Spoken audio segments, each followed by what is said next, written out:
Right, so let's talk needs, human needs. So, you're a living organism, a person. You have particular needs, particular wants to survive in the world, right?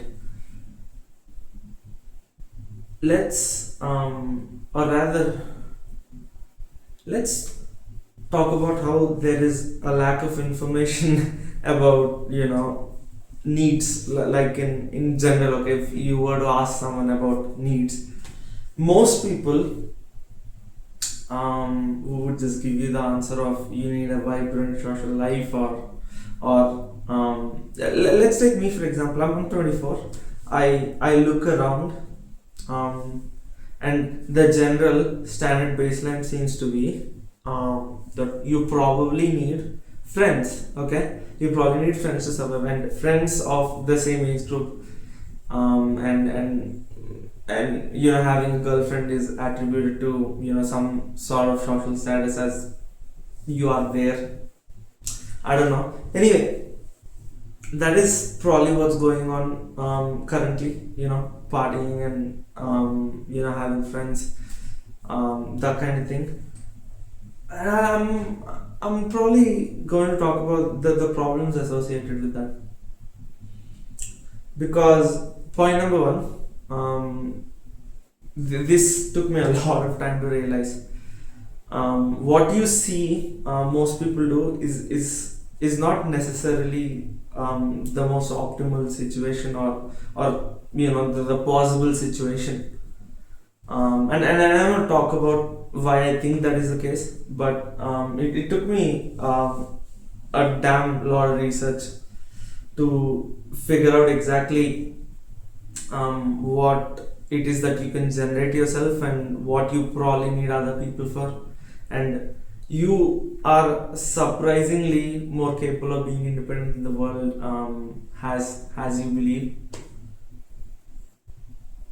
because a lot of the times in my life, I had all these feelings of probably insecurity, shame, and I'd use other people as some sort of regulator to my mood and nervous system, that use other people to regulate themselves. And I'm pretty sure a lot of people are doing that way with people.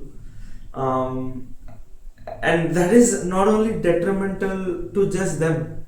Okay, they are regulating their nervous system like that, great, but a part of them also probably knows, I'm using others to regulate myself like this.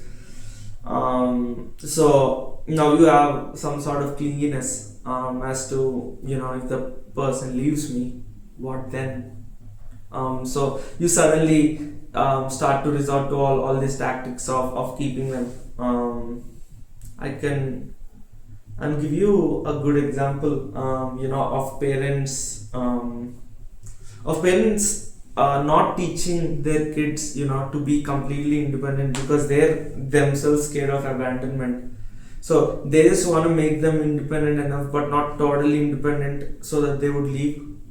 That fear gap is there, and that is just because of their own inability, okay, to be completely independent, or to completely understand what they are capable of giving and taking. They are also damaging other people in the process, and this done at a mass scale becomes a society. And we now have a society that is that is completely flocked with each other. Okay, if everyone's around each other, and that is somehow the baseline, that has somehow become the baseline. But only recently did I realize that a person can completely go years into isolation, solitude, basically. Solitude versus loneliness is, there's a debate about that, but it is completely possible to be psychologically healthy, even when you're by yourself for extended periods of time, like years. um, that is that is probably something that most people should try at least once in their life, because you are never sure. Okay, you can never be 100% sure when you are with people all the time. about how much of the relationship with them is uh, I won't call them dirty needs, but like needs that are probably corrupted by your own problems.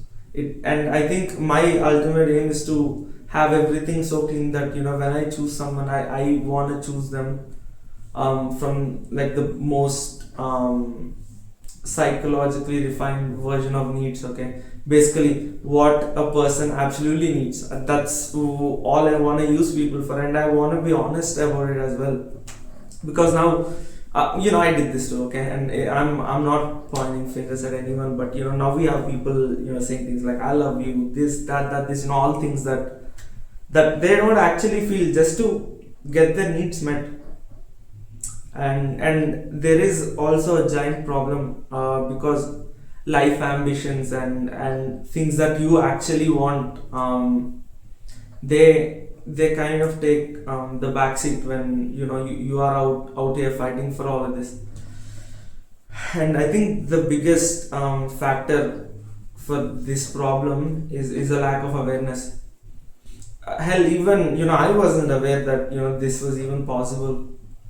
The only reason I'm aware is because of like the intense research that I've done.